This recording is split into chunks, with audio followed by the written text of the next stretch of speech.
Hello students, आपका स्वागत है मेरे चैनल पे। तो आप वीडियो को लाइक, चैनल को सब्सक्राइब कर दीजिए और कमेंट करिए कि आपको वीडियो देखने में कैसा लग रहा है। ठीक है, क्लास आपका रहेगा 4, सप्ताह रहेगा 5, विषय रहेगा गणित, वो विषय रहेगा ऊंचाई, ऊंचा छोटा। ठीक है, तो आइए सॉल्व कर लेते हैं और फटाफट कमेंट करो। ठीक है, प्रश्न और बनेगी ऊंचाई के अनुसार सबसे कम ऊंचाई वाले फूल से आरंभ करते हुए नीचे दिए गए बॉक्स में 1 से 5 तक अंक दीजिए।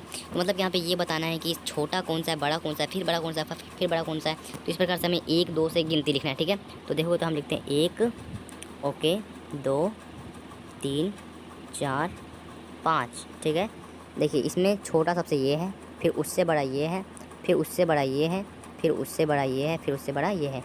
ठीक है, तो इस प्रकार से आपको लिखना है 1, 2, 3, 4, 5। ठीक है, 1 से लेकर 5 तक आप इन बॉक्सों में गिनती आप लिख देंगे। ठीक है, अब देखिए यहाँ पे प्रश्न नंबर 2 के नीचे दिए गए चित्र में पेड़ बा से खालिस्तान मीटर छोटा है। मतलब कि इस पेड़ से ये वाला पेड़ कितना छोटा है। देखोगे तो इस पेड़ का ऊंचाई है 6 मीटर, इसका है 4 मीटर। मतलब कि 1, 2 मीटर छोटा है। कितना? 2 मीटर छोटा है। तो इसका आंसर हो गया 2 मीटर छोटा है। ओके, सिंपल सा आंसर है, मुझे पता है। अब देखिए यहाँ पे कि नीचे दिए गए चित्र में सभी ब्लॉक समान है।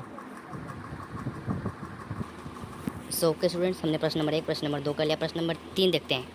ठीक है, प्रश्न नंबर 3 है, नीचे दिए गए चित्र में भी ब्लॉक समान है। यदि टेबल फैन की ऊंचाई 20 सेंटीमीटर है तो ज़मीन से सबसे ऊपरी ब्लॉक के ऊपरी किनारे की ऊंचाई खालिस्तान सेंटीमीटर होगी। तो अब हमें बताइए इसका आंसर क्या है। तो इसका आंसर आप हमें कमेंट में बताओ। टिक टिक 1, टिक टिक 2, टिक टिक 3, टिक टिक 4, टिक टिक 5। तो देखिए इसका आंसर ये है। देखोगे तो इसमें बताया गया है कि इस बॉक्स से इस फैन की ऊंचाई कितना 200 सेंटीमीटर। ठीक है, ठीक है, समझ में आ गया। इसका जो है हाइट सिर्फ है 200 सेंटीमीटर। हमें बताना है कि इस बॉक्स से इस बॉक्स तक की कुल ऊंचाई क्या है। बताओ, आपको पता है। देखो फर्स्ट तो आपको इसका एक को तो पता है कि इसका और इसका समान है, तो हो गया 2 और 2 400, 1 500। देखोगे कैसा कि 100, 200, 300, 400, 500।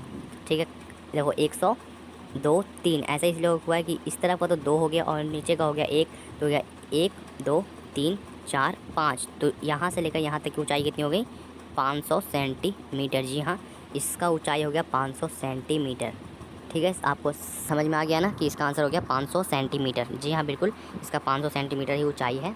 अब देखिए यहाँ पे प्रश्न नंबर 4 है कि निम्नलिखित कथनों को पढ़ें और सही या गलत कथन का चयन करें। तो हमें सही और गलत आंसर टिक करना है। ठीक है, 1 मीटर में 1000 सेंटीमीटर होते हैं, नहीं, 1 मीटर में 100 सेंटीमीटर होते हैं। ठीक है, तो ये हो जाएगा गलत। अब देखिए एक पेड़ पौधे से लंबा होता है। एक पेड़ पौधे से लंबा होता है, सही। देखिए एक पेड़ है जो इस पौधे से लंबा है। ठीक है, तो ये सही है। ठीक है, तो हम मेज़ की ऊंचाई को मीटर में मापते हैं, नहीं, हम उसे सेंटीमीटर में मापते हैं। ठीक है, आप देखोगे आपकी कमरे की ऊंचाई 3 मीटर से अधिक है। भाई तुम्हें क्या पता, बताओ, इसको कुछ पता है ना। तो इसको क्या कर देंगे? गलत। तो एक है सही, ठीक है, सॉरी, एक गलत है, फिर सही, फिर गलत, फिर गलत। ठीक है, समझ में आ गया आपको यहाँ तक।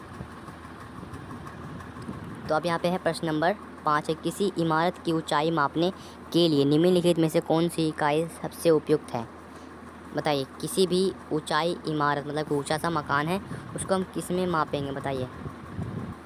तो उसको हम नापेंगे मीटर में। ठीक है, उसको हम नापेंगे या फिर कह लो मापेंगे, उसको हम इस इकाई में मापेंगे। ठीक है, उसको कहेंगे मीटर की इकाई में हम किसी भी इमारत को माप सकते हैं।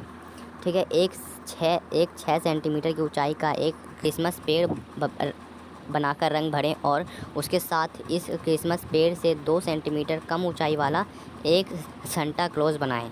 तो यहाँ पे बताया गया है कि हमें 6 सेंटीमीटर तक का ऊंचा हमें बनाना है। एक्समस ट्री बना लेना है, क्रिसमस ट्री बना लेना है। ठीक है, आप बना लो अच्छे से। ठीक है, इस प्रकार से बना के, और हमें 2 सेंटीमीटर का हमें बनाना है। क्या बनाना है? हमें बनाना है सांता क्लॉज। ठीक है, आप भी अच्छे से बनाना सांता क्लॉज।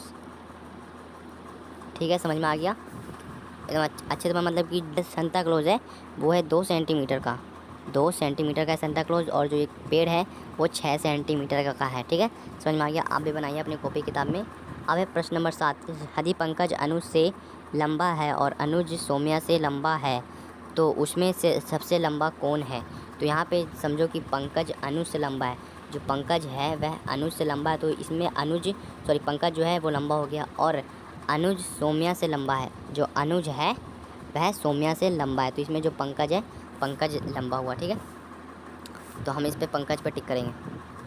ओके स्टूडेंट्स, देखो इसको समझो, सौम्या है इस साइड की और अनुज है सौम्या से लंबा, और अनुज से लंबा है पंकज, तो इसमें जो पंकज है वह हुआ ना लंबा। ठीक है, समझ में आ गया।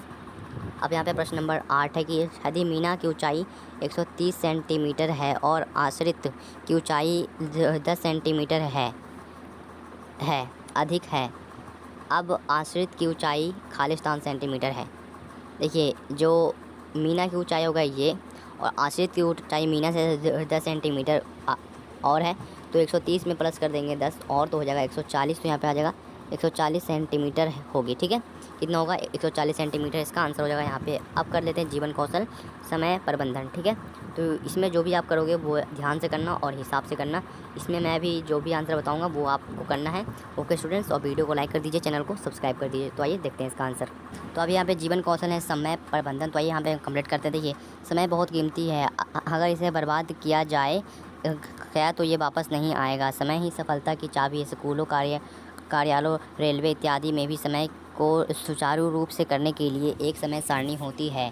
अर्जुन एक होशियार और सक्रिय बच्चा है। उसने अपने पूरे दिन के क्रियाकलापों को सुचारू रूप से करने के लिए एक समय सारणी बना रखी है, जैसा कि नीचे दिखाया गया है। अब आप अपने पूरे दिन की क्रियाकलापों को नीचे दी गई तालिका में अपनी समय सारणी के अनुसार भरेंगे। मतलब यहाँ पे ये बताया गया है कि एक बच्चा है अरुण, ठीक है, एक बच्चा है जो कि उसका नाम अर्जुन है।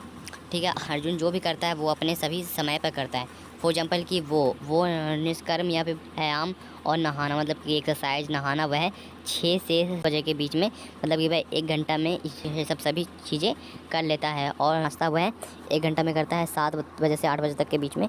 ठीक है, तो इसी प्रकार से आपको भी बना लेना है समय सारणी, मतलब कि आप उठते हैं किस टाइम और कितने घंटे। ठीक है, इस प्रकार से। और यहाँ पे लिखना है कि आप किस टाइम खाते हो, किस टाइम नहाते हो, ठीक है, किस टाइम पढ़ाई करने के लिए बैठते हो, किस टाइम मोबाइल देखते हो, किस टाइम आराम करते हो, ठीक है, किस टाइम आप शाम में खेलते हो। तो इस प्रकार से आपको इधर लिखना है समय कि मैं इतने बजे से इतने बजे तक काम करता हूँ और कितने मिनट, मतलब कि 1 घंटा, 50 मिनट, 30 मिनट। ठीक है, इस प्रकार से आपको भी कर लेना है स्टूडेंट्स। आई होप कर लोगे आप। यहाँ पे प्रश्न नंबर 1 ये है कि आप ऐसा क्यों सोचते हैं कि समय प्रबंधन हमारे जीवन में ज़रूरी है। मतलब कि हमें समय के अनुसार ही अपना जो भी काम है वो हमें क्यों करना पड़ता है, ऐसा आप सोचते हो ना। ऐसा इसलिए होता है। चलिए देखते हैं इसका आंसर। सो स्टूडेंट्स, आपको इसमें लिखना है, प्रश्न नंबर 1 में लिखना है कि जीवन में समय प्रबंधन बहुत ज़रूरी है, क्योंकि इससे सभी काम सही समय पर किया जा सकता है। मतलब कि आप किसी भी काम को उसी समय पर करने के लिए आपको एक टाइम टेबल बनाना पड़ेगा कि मैं ये काम इतने बजे से इतने बजे करूँगा और इतने घंटों में करूँगा। ठीक है, तो इसी वजह से हमें समय प्रबंधन बनाना बहुत ज़रूरी है। आप भी अपना समय प्रबंधन बनाएं कि मैं इस टाइम उठता हूँ, ठीक है, इस टाइम खाता हूँ, ठीक है, इस प्रकार से आप भी बनाएं। ओके, तो आइए अब चेक कर लेते हैं सेकंड क्वेश्चन का आंसर।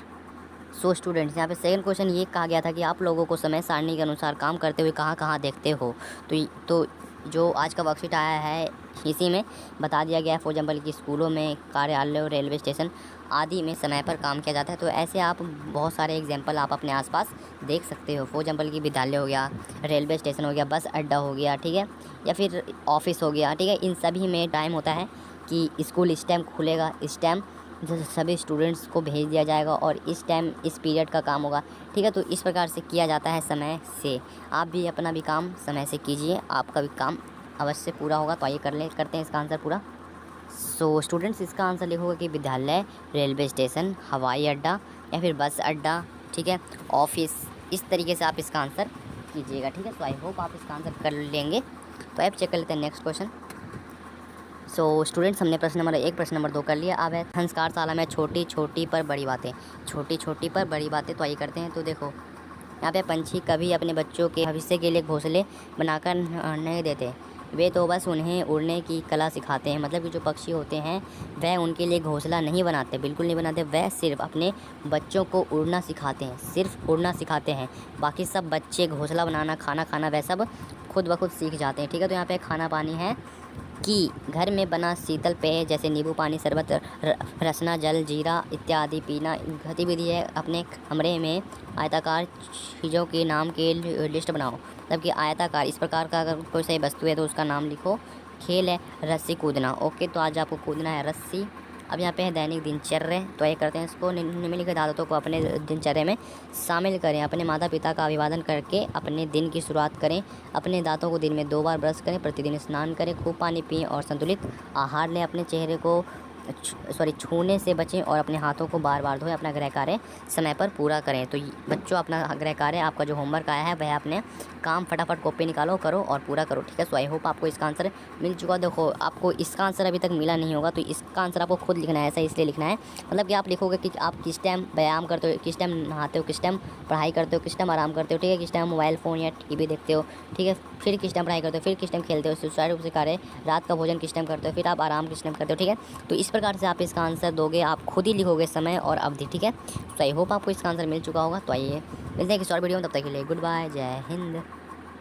और वीडियो को लाइक, चैनल को सब्सक्राइब कर दीजिएगा।